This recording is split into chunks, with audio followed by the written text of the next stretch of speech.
So we had a very compelling week with this next gen or Switch revision or something. It's been like rumor territory for, well, basically since the Switch came out.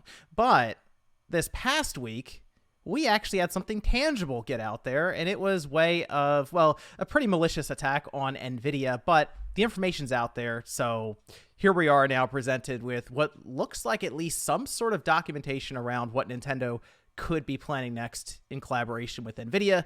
Talked about it briefly in a Newswave segment, but I thought it'd be a good idea to bring in someone who's much more knowledgeable than myself when it comes to Switch development. So we have MVG, Modern Vintage Gamer, here with us today to talk a little bit about what we're seeing here with some of this documentation. MVG, how are we doing today? I'm great. Thanks for having me on. Let's get nerdy and talk about this leak, huh? Yeah. I was very curious about your thoughts on some of this. And when we do the podcast, obviously there's a lot of voices flying around. So I was like, let me get the person who shipped some games, which actually you just recently shipped one game, right? Yep, River City Girls 0 for the Switch, in fact. Just came out a couple of weeks ago. You've also done Quake. Yep. What else? What have you done overall when it comes to this? Just so everyone's familiar. Yeah, I've shipped Quake. Also helped out with Shadow Man and Power Slave by Night Dive. They just recently both came out as well on the Switch. Strife was another game that was released on the Switch. And my first game that came out last year was Shantae for the Switch with Limited Run Games and Way Forward. Busy over there. Jeez. Very busy. Got a lot of games coming out of. Wow. Okay, cool. So that's one of the reasons I wanted to grab you, because I'm looking at this info and I'm like, look, I understand what's going on here, but like when we're looking into like the intricacies of development tools, for example, I'm like, you know what, I a little out of my element there. So I thought it'd be interesting to pull you in and see some of your thoughts. I mean, we have NVN, right? That's the biggest thing that's linking this to whatever Nintendo is planning. Can you very, very quickly, layman terms, explain what this NVN thing is for people out there watching? Well, NVN is simply just the low-level graphics API that was developed by Nvidia for the Switch. So you've heard of like Vulkan, OpenGL, DirectX. This is effectively the same thing, albeit it's a custom API that was developed by Nvidia specifically for the Nintendo Switch. And I guess that's one of the main differences to something like Vulkan, which is, it's kind of open source, right? Like it runs, you've heard Vulkan runs on pretty much anything out there, or OpenGL. This is obviously custom Nvidia/Nintendo business. And, what's interesting about NVN, I mean, think about like DirectX, right? Like the Xbox One, when it came out, I think it had DX11, and now, they've moved over to DX12.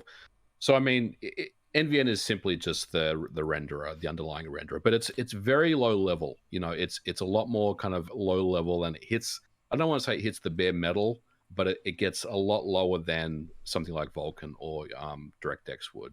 It's very specialized. Like Nintendo, Nvidia developed it so that the Switch could do things like The Witcher 3, as an example, right? Like that. And we saw Saber go over a massive presentation as to how they did it, but a lot of that came down to them having access through things like the NVM API. So that's very, very important. And I would say this sets it apart from things like even the Steam Deck, where Valve is doing a lot in order to try to give access to it. But I mean, you get quite a bit compared to other configurations with Windows and other things here, right? That's the overall idea with NVN. Yeah, and one thing I should mention is the Switch.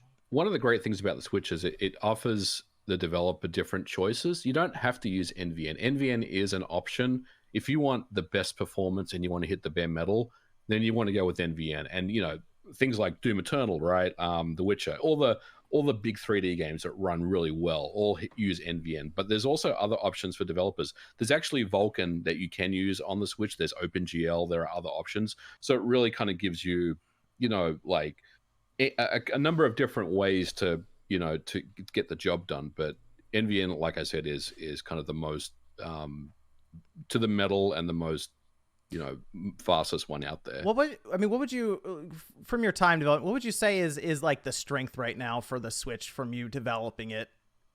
When you look all over it, what is like, all right, this is pretty cool or a little surprising? I think, the biggest strengths for me, at least based on my stuff that I've done, is it's really easy to get things running on it.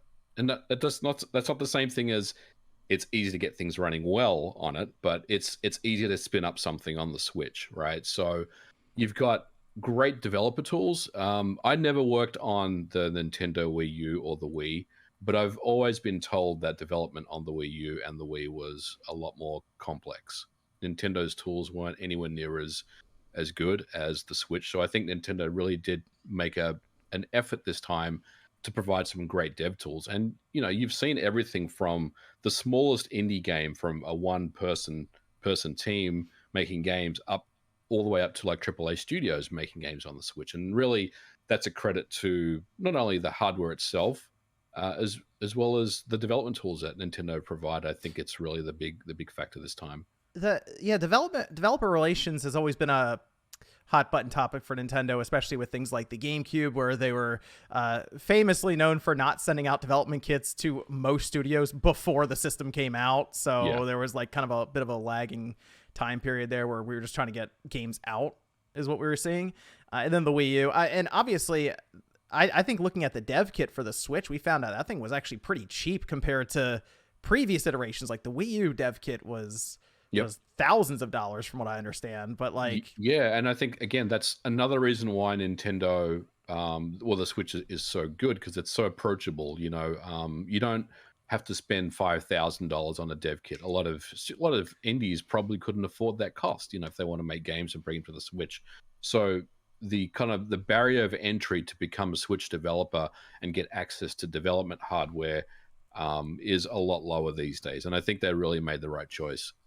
This NVN2 leak that I think most people are just assuming is whatever Nintendo and Nvidia are planning. It could be a revision for all we know. It could be next gen, but it looks, just from what they're showing and what it seems to be pointing to with this T234 chip, and there's a custom designed T239 that we would expect at this point they would go custom. Like they're probably not going to do what they did with the X1, where they just basically dropped the X1 in, because we saw the results of that. It's very easy to run homebrew on the Switch right now. And I would assume they'll add security measures in and all of this. But the bottom line is this chip is a substantial jump from what we're using now. And I mean, the chip we're using now is dating back to 2015. So you kind of expect that. But like this would put it in the same kind of architecture as what we're seeing with like a 3080, for example. Not as powerful as 3080, but like using that underlying Ampere technology. And we're also seeing things like DLSS, ray tracing being named, all these different possibilities. And I mean, if you're a developer now, is that just like, it's exciting, I assume, to see this kind of stuff pop up, just based on what you're saying with the ease of development on it? Yeah, I mean, based on what I've seen, I don't know. I'm interested in your take as well, because I have a theory about this. So NVN2 obviously is the next revision of NVN, and again, I'm comparing it to like DX12 from DX11. That's the way you should think about it.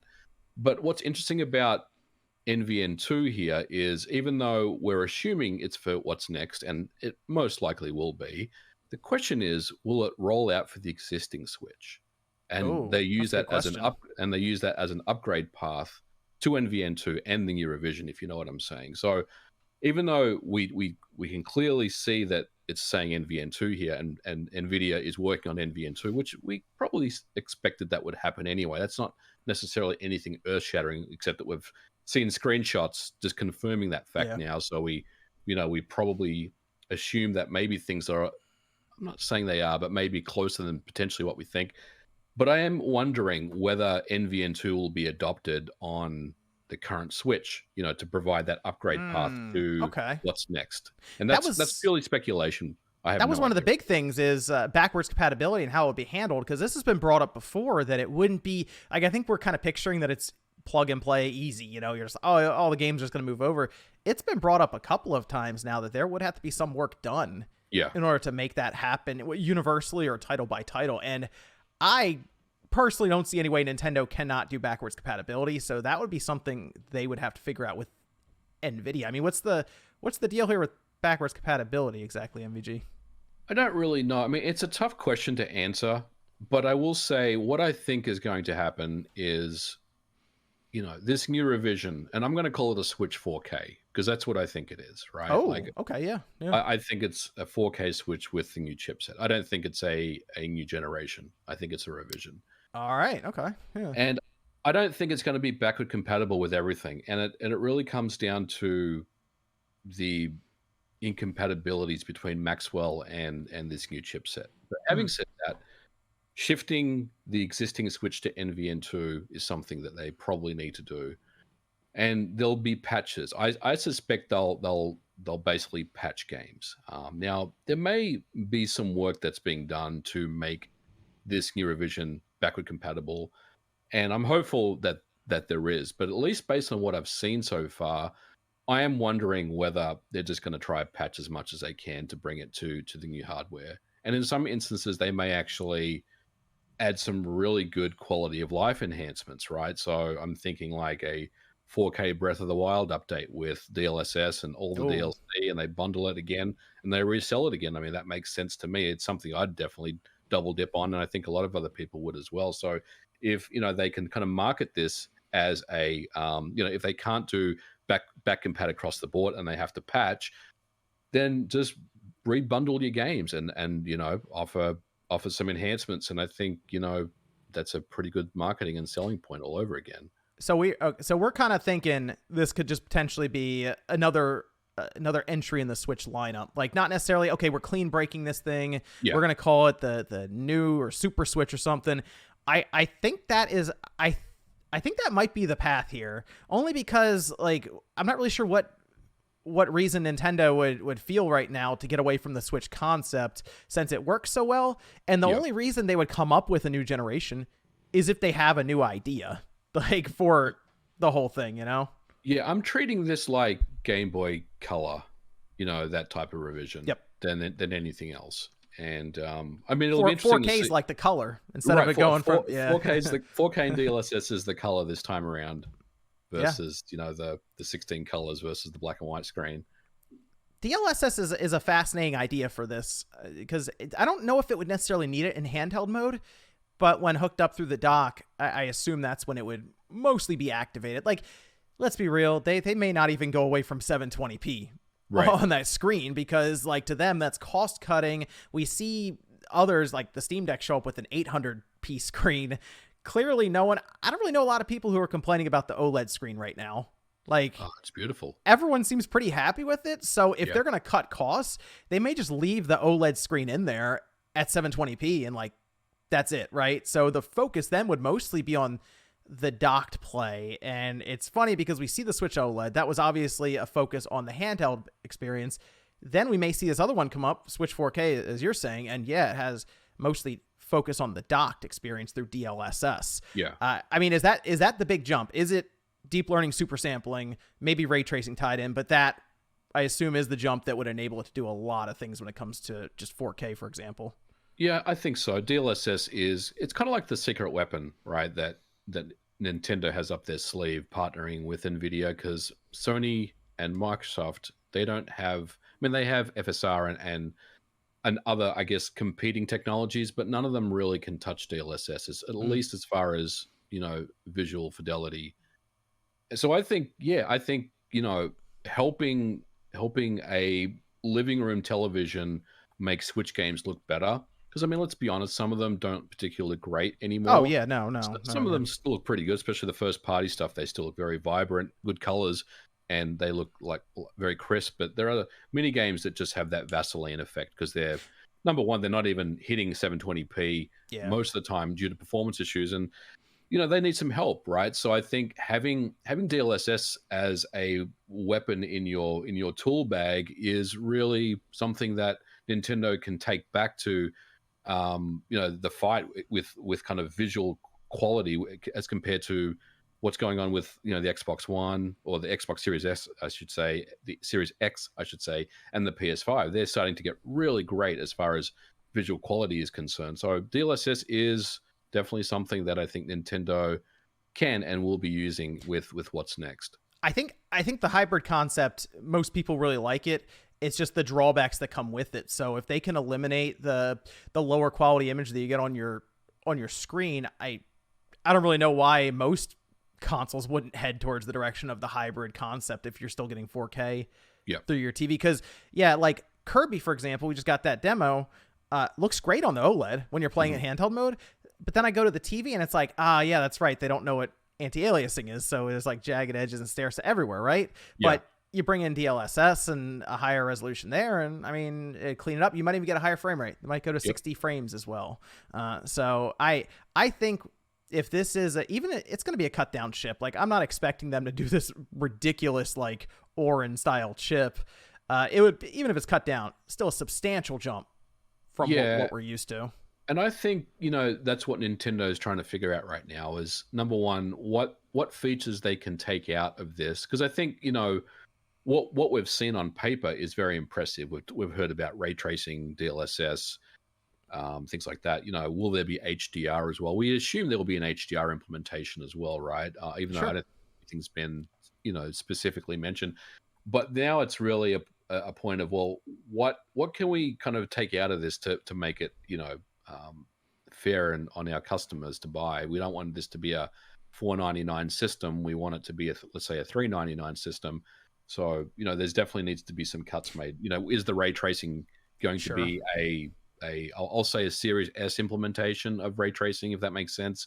Or, what kind of measures will be cut to, save on costs and stuff like that? Yep. There's price, and then there's just the overall power draw of it. So those are going to be two things I'm sure they'll be very mindful of with this. But I wouldn't be shocked if they put it out and it's just a $400 system. Yep. And they move on from there. I think but who knows? Maybe they have to go up to $450 because we see inflation and all of this right now. Clearly, they move the price up with the OLED.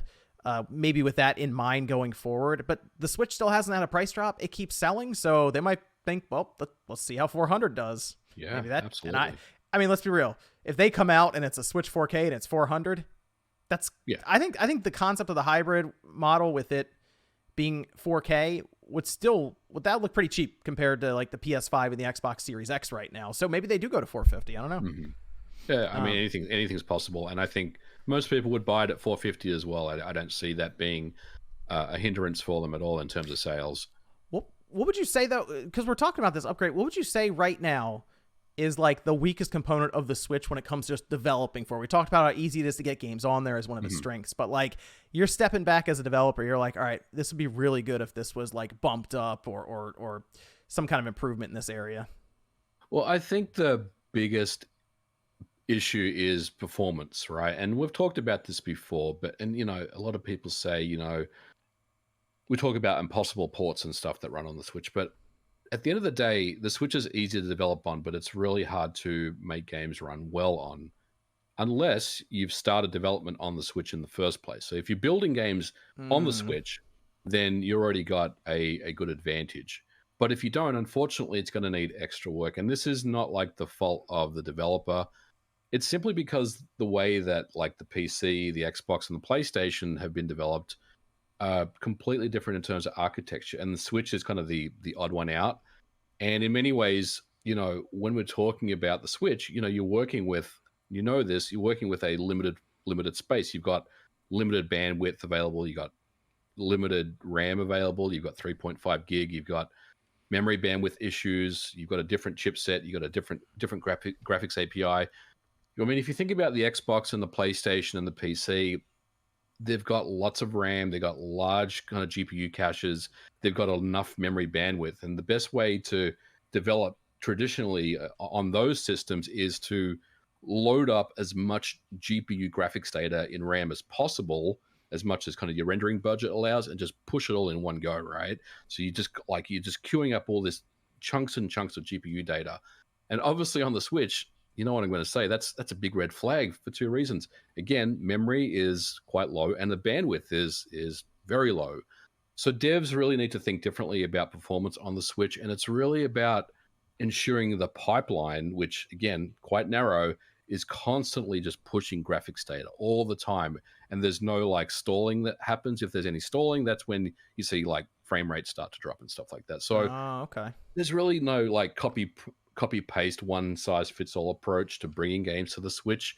It simply just needs more time. And we've seen Switch games that run Unreal Engine and Unity, they don't always run very well. And this is not like the fault of the developer. It's really just a time investment thing. It's really about how much is the publisher willing to put in as far as dollars, to make this game work, and how much time do they want expectations to be before the actual game kind of gets shipped, to the public. how much RAM would you like to see in this thing? Let's just say they're looking around like, "All right, we're gonna upgrade this, this, and this." If you were there drawing it up, what would be the minimum RAM you'd like to see dropped in there? Upgraded from, you said 3.5 usable, but there's 4 gigs technically in there now. I'd like to see 8. You know, Eight? I think 8 would be good, especially if we're talking about 4K slash DLSS. Maybe not true 4K, but if we're talking about a enhanced system that has a 4K kind of potential, then I think 8K is suitable. But the other thing I definitely want to see is faster memory bandwidth. I think that's also important as well. So 8 gigabytes, double the memory bandwidth, ship it. I mean, I would say 16 in an ideal world, but we get to a point where it's going to be cost prohibitive, So I think probably whatever dev kits are available probably already has 16 gig on there. But I would say for the consumer, 8 would be pretty good. Sure. Okay. Yeah. That makes sense to me. What let's finish up with this though. If we think this may just be another entry in the Switch line, when do we think this thing gets announced, and when do we think it comes out? I honestly don't know, but I mean, look, this leak is definitely bringing some things to light that maybe I hadn't thought about for a while. And there's definitely smoke here, right? We see the dates on these files. It was updated it was updated like a week or two ago or something too. Right. So I honestly think, John, and I know we've talked about this before, but I think we'll probably hear something about new hardware after E3 this year. Oh wow. Okay. So getting close to the holidays, Nintendo starts ramping up production with Nvidia. They figure out a launch, and then because they're not going to give us they're not going to announce this thing a year before. We heard about the Xbox Scorpio like a year and a half before it came out or something for the One X. It's not Nintendo's style to do that. That probably works against them in so many ways. Oh yeah. I think. Three or 4 months maybe. From announcement to launch. I think 3 or 4 months. And honestly, I think Switch 4K, the more I think about that name, the more it makes sense, because they don't want to call it like new Nintendo Switch or Switch Pro, because I think that just kind of works against them from a marketing perspective. Like if you look at the Switch OLED, the way they called it, the Switch OLED, they were pretty Switch straightforward with an OLED screen. So I think Switch with 4K capabilities is what they'll call this. And that's what I think they're going to call it. It's easy marketing. You just put the 4K badge on it. Just say Switch 4K badge. Maybe they do it, Nintendo it up a little bit with a certain font or something like that. And and it means that people that already have one that are playing Mario Kart right now don't have to worry if they don't want to upgrade to it. They're more than happy to continue with that. So I think it makes sense. Yeah, there are people who just seem fine with the Switch. It's performance, visuals, and that's fine because some people are going to play in handheld mode anyway. I think this is good to see just another iteration to the family of Switch systems. I mean, Nintendo's going to support both either way. Like, I don't think they're just going to cut off the 100-some-odd million people who have Switches now. But if you could buy a Nintendo game and, like, Age of Calamity, all of a sudden that thing's 60 frames per second locked or something, I mean, that, for me anyway, that'd be a much better experience. So, I would buy this thing immediately. Yeah, there's definitely some good use cases for buying this and having that available to you. And again, if they open up frame rates and they provide some patches, some DLSS updates or some 4K patches, I think in many instances that would be enough for many people to double dip. I would definitely on some games. I would look at it a lot differently than I do now for third-party offerings, too. I might be like, hey, this thing is already, it's upscaled 4K. That's fine. And it's 60. Like, for... I don't know, a standard game that comes out third-party wise, I'd be like, well, maybe I'll just get it on the Switch rather than have to look to the PlayStation or the Xbox for it. So, yeah, I hope they have this thing out in this next fiscal year, or the fiscal year we're going into now, basically. It's going to start in April, basically April to March, end of March. I kind of feel like you're onto something there, MVG, that it's a Switch 4K. It's basically a family of systems, or... I guess what we think is a revision, but who knows? This generation could go on for 15 years. They could just stick with the Switch name. It works. It's kind of like your iPhone or your Android device. Every couple of years, another one comes out, and we just slowly phase the old one out, and that's that. I mean, the Tegra X1 can run up to 4K, so maybe they've, this could be just the next revision of that, right? But I do think it's more to it than that. I think the time is right now for some more performance and some more features. Also, be honest, MVG, how excited would you be for that to come out when it comes to the homebrew scene? If you guys can figure that out. Oh, that'd be pretty sweet. That'd be pretty sweet. I don't think Nintendo will make the same mistake again. No, I don't think know. so either. You But never know. hey, there's always some sort of door in, but it's just how long does it take to find it? True. But hey, exciting stuff. Good to hear your thoughts on this too, MVG. Thanks for taking the time here. Make sure you guys check out MVG's channel because he was talking about Vita stuff running on the Switch now. So yeah, check out the channel. yeah, that was a cool video. Definitely. Thanks MVG for taking the time. Thanks for having me. Appreciate it. Thanks everyone for tuning in, and we'll see you guys next time.